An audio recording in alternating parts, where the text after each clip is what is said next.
So I want you to picture a car engine for a second. Just, pop the hood.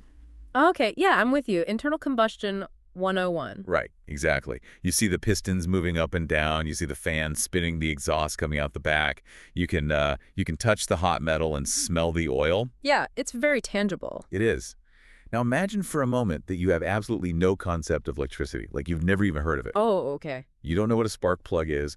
You don't know what a battery does. You can only believe in the parts of the engine you can physically touch and see moving with your own eyes.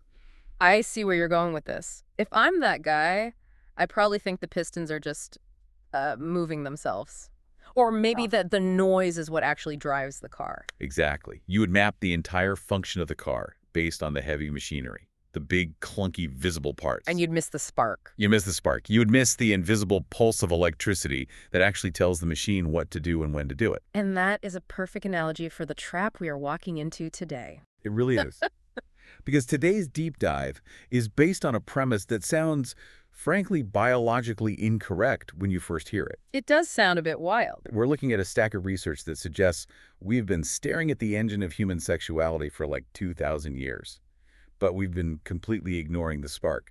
It's what the researchers in your notes call the seeing bias, or biological literalism. Right, and here is the headline statement, just to get it out of the way, even though it sounds crazy. The genitalia are not the primary sex organs of the human body. Which, if you open any anatomy textbook, seems like a flat-out lie. I mean, yeah, if you ask a random person on the street what is the sex organ, they're definitely pointing below the belt. They are. But the argument here across all these sources is that the plumbing, if you'll forgive the term, is just the end effector. It's the exhaust pipe and the wheels. Exactly. The actual engine, the command center, and the place where the sex actually happens is between your ears. It's a fascinating pivot. And what I love about this particular stack of research is that it makes for the strangest bedfellows I think we've ever had on a deep dive. Oh, absolutely. We are somehow going to group together modern militant atheists and 4th century Catholic saints. Two groups who usually have absolutely nothing in common. That usually hate each other. They really do. Yeah. But in this specific context, they both fell for that car engine mistake. They both looked at human intimacy and basically said, I only believe what I can see. Right. Let's break that down. So the modern atheist often says, I can't put a soul in a test tube, so it doesn't exist. They focus entirely on the biological mechanics. Show me the data, right? Precisely. But then on the completely opposite side of the spectrum, you have the early church fathers. These were men who were deeply spiritual, obsessed with the soul and the metaphysical. Right. But when it came to the human body and sexuality, they became strange materialists themselves. They fell into the exact same trap. They looked at the act of sex and asked, what can I see happening here? And what they saw was biology. Mechanics. They saw the output. They saw that the physical act led to children. So they concluded that the purpose of the system, the teleology, to use the philosophical term, was reproduction. And they missed the invisible reality. They missed the neurochemistry completely. Because they didn't have MRIs. They didn't know about dopamine or oxytocin. Exactly. They were like astronomers trying to map the universe with a blurry telescope. They could see the planets, the children, the visible result, but they couldn't see the gravity holding the solar system together. They missed the bonding. You missed the bonding. So our mission today, for everyone listening, is to fix that telescope. We are going to take a modern neuroscience textbook, hop in a time machine, and drop it on the desk of St. Augustine and St. Thomas Aquinas. That is quite the visual. We're going to see how their theology might have changed if they knew about the invisible anatomy. And then we're going to drag that insight back to the present day. To ask how this rewires our modern understanding of hookup culture and ghosting and marriage. It is a collision of worlds. We are taking the invisible science of the brain and using it to decode the visible confusion of our relationships. So let's start with that biological blind spot. We touched on it in the intro, but let's go a bit deeper. The early church perspective on sexuality wasn't just sex is bad, right? It was more structural than that. It was. It was rooted in teleology. Teleology is the study of purpose. It comes from the Greek word telos, meaning end or goal. Give us a non-religious example of that just to ground it. Okay, look at a hammer.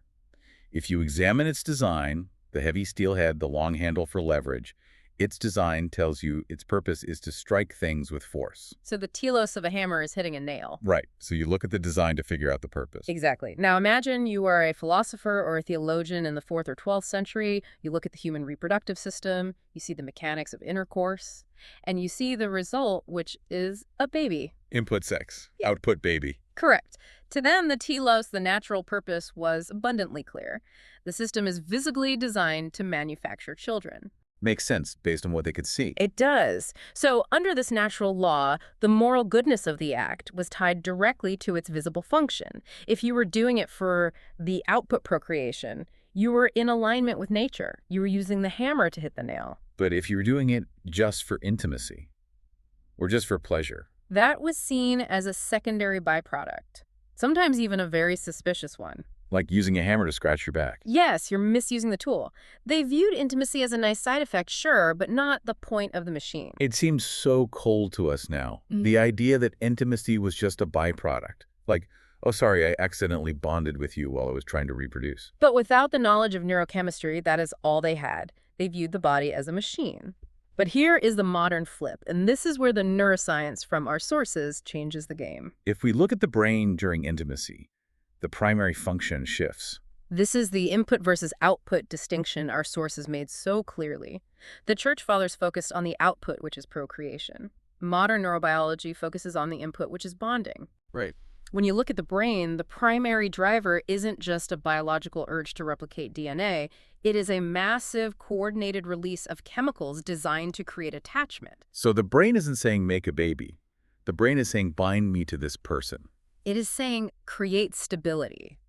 Evolutionarily speaking, a human infant is incredibly vulnerable. Unlike a foal that can run minutes after birth, right? Right, a human child takes years to become self-sufficient. They're basically helpless. Completely. So a quick biological transaction, just making the baby, doesn't ensure that child's survival at all. What ensures survival is a stable pair bond between the parents to protect and provide for that child over time. So nature or God, depending on your perspective, wired the brain to make the act of sex chemically binding. Which means intimacy isn't a byproduct, it's the point. Or at least it's a co-equal point. It is a psychological necessity.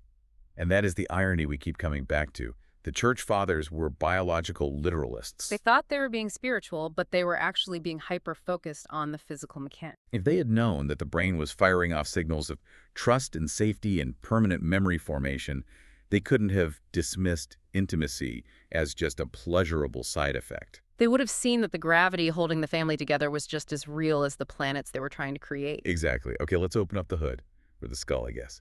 We keep talking about this invisible reality. What is actually happening in the invisible anatomy when we get close to someone? What is this neurochemical cocktail? It is a potent mix, and it's important to understand that this isn't just feeling good. These are powerful behavior-altering chemicals. The sources usually highlight the big three. Let's break them down. First up, the famous one, oxytocin. The cuddle hormone, as it is often called, though that nickname is frankly a bit too cute for how powerful it actually is. It sounds like something you'd find in a teddy bear. It does, but it's actually a sophisticated neuropeptide produced in the hypothalamus. Its primary job in this context is to lower defenses. Lower defenses how? Well, biologically, another human being is a threat. They are competition for resources, they could carry disease, they could physically attack you.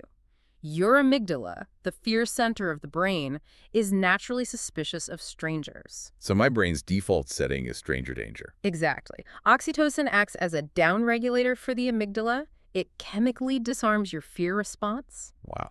It says this specific person is safe, lower the shields, let them in. It is the exact same hormone released during breastfeeding to bond mother and child. It creates a profound sensation of, this is home. So it's the glue. It's what makes you feel safe enough to literally fall asleep next to someone. It is the glue. Then you have dopamine. This is the driver. Now, pop culture gets dopamine wrong, doesn't it? We usually think of it as the pleasure chemical, like I eat a donut, I get dopamine. That's a very common misconception. Dopamine is actually about seeking. It's not the enjoyment of the reward, it's the anticipation of the reward. It's the motivation system. So it's the go-get-it chemical. Precisely. It's the chase. When you are attracted to someone, when you're in that early frantic stage of dating, your brain is absolutely flooded with dopamine. It narrows your focus right. It creates this hyper-alert state where that person is the only thing that matters. It says, do that again. That was good for survival. It's the reason we want it in the first place. But then there's the third one, which I feel like doesn't get enough press, and that's vasopressin. Vasopressin is fascinating. I actually think it's the most important one for this specific conversation. If oxytocin is trust, vasopressin is commitment. And how do you know that? We know it from voles. Voles, like the little rodents. Yes. There is a famous set of studies involving two types of voles, the meadow vole and the prairie vole. Okay. They are genetically almost identical, but they have one massive difference in behavior.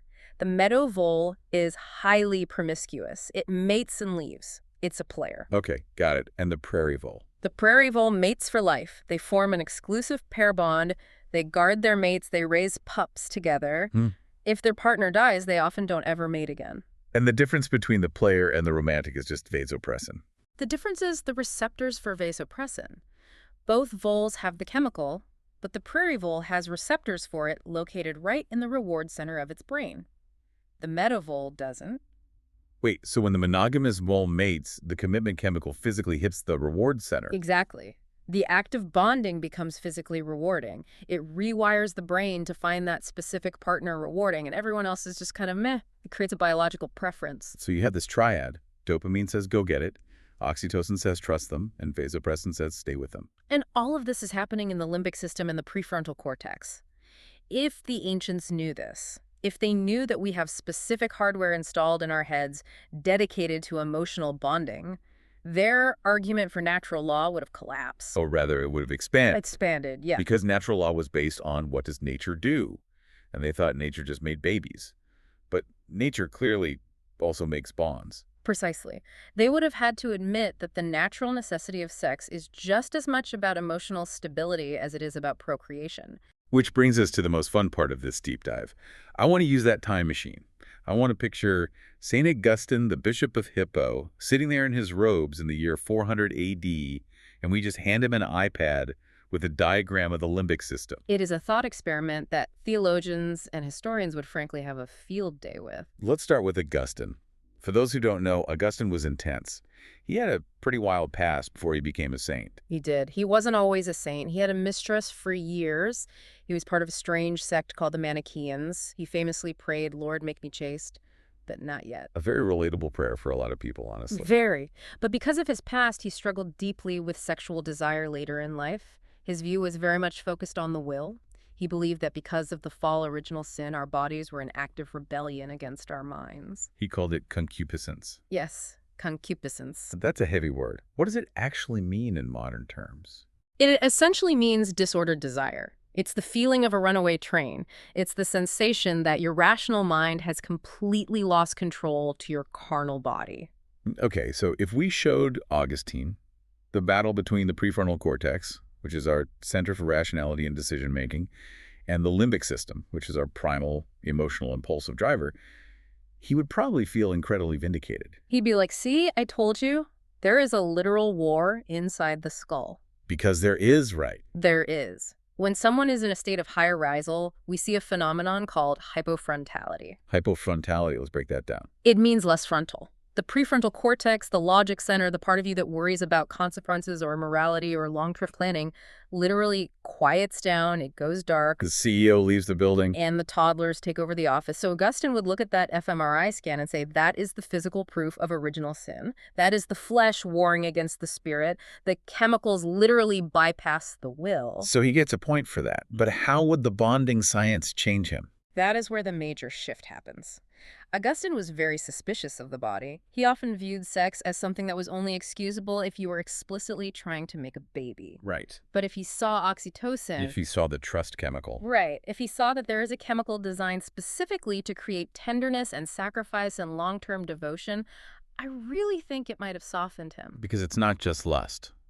Right, lust is the dopamine hijack. But oxytocin is different. It's calming, it's unifying. It actively promotes selflessness.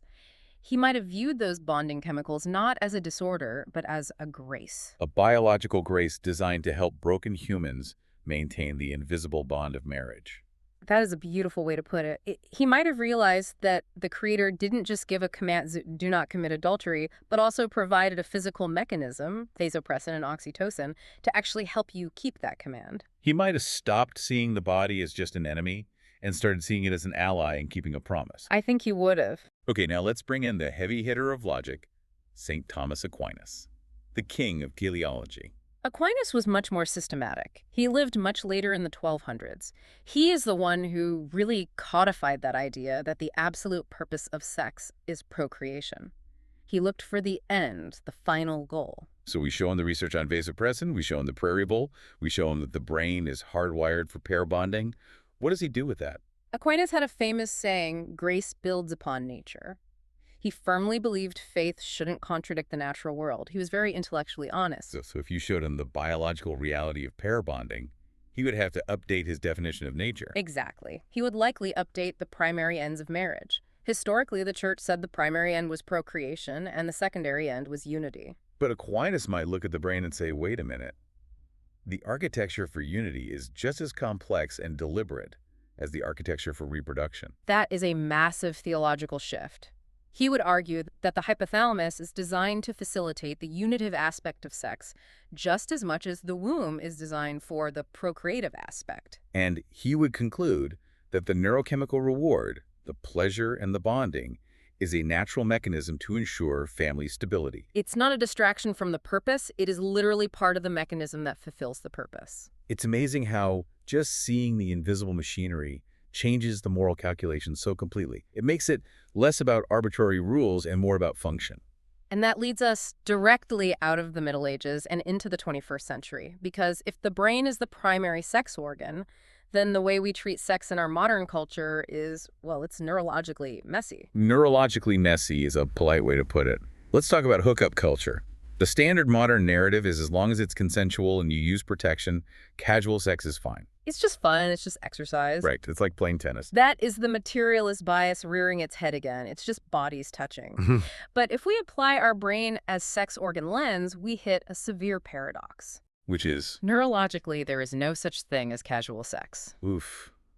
Explain that. Because a lot of people listening would say, I've had casual sex and it was completely fine. You can have a casual intention. You can say, I don't want a relationship. You can sign a waiver. But your brain doesn't speak English, it speaks chemistry. Right. When you engage in intimacy, you are releasing oxytocin and vasopressin. You are mechanically triggering the attachment system. So your mouth is saying, this is just for tonight. Yeah. But your limbic system is saying, where are we building the nest? Precisely. The brain is initiating a bonding sequence. It is actively trying to glue you to that person. This is why so many people feel that sudden confusing emptiness or anxiety after a quote-unquote casual encounter. They think, why do I care? Yeah. I barely know this person. I don't even like this person. But they feel empty. You care because your brain did exactly what it was designed to do. It tried to bond and then it hit a wall. You started a biological process that you didn't let finish. This brings up a new ethical concept from our sources, which I love, neurochemical stewardship. It sounds very sci-fi. It shifts the ethics from did we break a rule to are we taking care of each other's brains? It's a powerful reframing. It asks, is it ethical to trigger a permanent bonding mechanism in someone else's biology if you have absolutely no intention of fulfilling that bond? It creates an entirely new standard of consent. It's not just consent to be touched, it's consent to be bonded. And this gives us a fascinating scientific explanation for why ghosting hurts so much. Ghosting, when a woman just vanishes after dating or hooking up, it's usually dismissed as just rude. Like, oh, they have bad manners, but you're saying it's more than that. It is profound emotional whiplash. If you have spent weeks or even just a night triggering dopamine and oxytocin in someone, you have created a physical chemical attachment. You have literally grown neural pathways reaching out to that person. You've wired yourself to them. Yes. When you disappear without warning, you are severing that attachment instantly. And we know from fMRI studies that this is physically traumatic. Expand on that study. What exactly did they do? Researchers put people in an fMRI scanner, a functional magnetic resonance imaging machine, and had them experience simulated social rejection. They looked at which parts of the brain lit up. They fully expected the emotional centers to light up. The sadness centers the places that process grief. Right. But what actually lit up was the anterior cingulate cortex. And what does that part of the brain usually do? It processes physical pain. It's the exact part that lights up when you break your leg or burn your hand on a stove. Wait, so the brain literally cannot tell the difference between he never texted me back and I got punched in the stomach. At a neural level, the distress signal is almost identical. The brain registers the severing of a social bond as a literal threat to survival, just like a physical injury. Wow. Ghosting is, in a very real biological sense, a physical assault on the attachment system. That makes the casual dating world feel a lot heavier. We're walking around carrying loaded weapons, our neurochemistry, and firing them off without realizing the damage we're doing to each other. It forces you to rethink how you treat people. It's not just about being nice. It's about recognizing that you are interacting with a highly fragile biological system. And that damage isn't just interpersonal, it's also digital. Which brings us to the other major shift in our time, digital intimacy. Right. The church fathers definitely didn't have to deal with social media or OnlyFans. No, St. Augustine didn't have a smartphone. But we do. And this creates a unique problem because, as the sources point out, it separates the cocktail. What do you mean by separating the cocktail? Well, earlier you said the cocktail was dopamine, oxytocin, and vasopressin, and they're supposed to work together. Correct. In real-world intimacy, it is a balanced diet. Yeah. You get the excitement of dopamine, but it is immediately followed by the calming, bonding comfort of oxytocin. The excitement leads to peace. But with a screen? Screen-based intimacy pornography, sexting, hypersexualized social media tends to completely bypass the oxytocin. You don't get the cuddle or the trust because there is no actual person there. You can't smell them. You can't touch their skin. You can't hear their breathing. You just get the dopamine. You get a massive concentrated blast of pure dopamine. It is the search and reward chemical without the satiety chemical. So it's like eating pure sugar instead of a nutritious meal. Exactly. It's what biologists call a supernormal stimulus. It's an artificial input that is stronger than anything found in nature. And the consequence of that? The consequence is what ethicists and neuroscientists call a desensitized brain. How does that happen biologically? If you blast your brain with unusually high levels of dopamine constantly, the brain tries to protect itself. It downregulates. It actually reduces the number of dopamine receptors available. It turns down the volume dial because the music is too loud. Yes. So now you need more stimulation just to feel normal.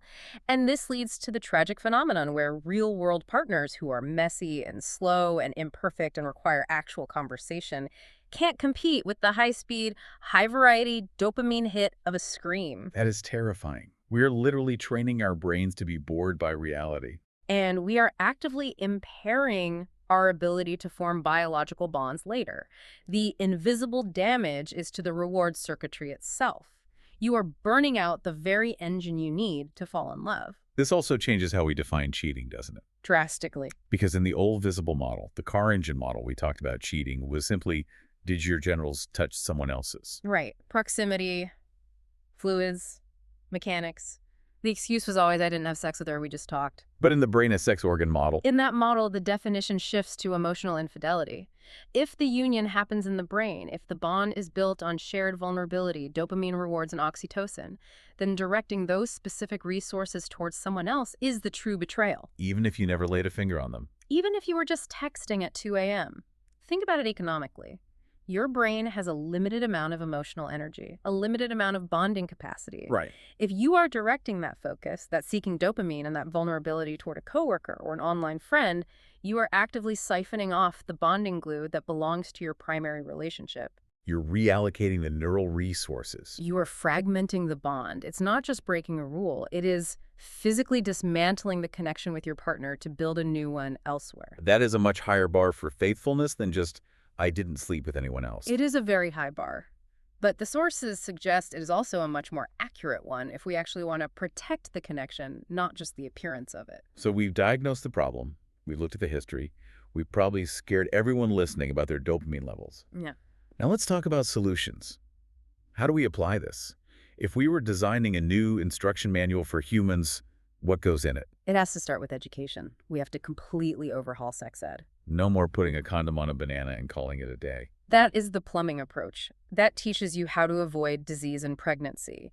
But it does absolutely nothing to teach you how to handle your own heart or someone else's.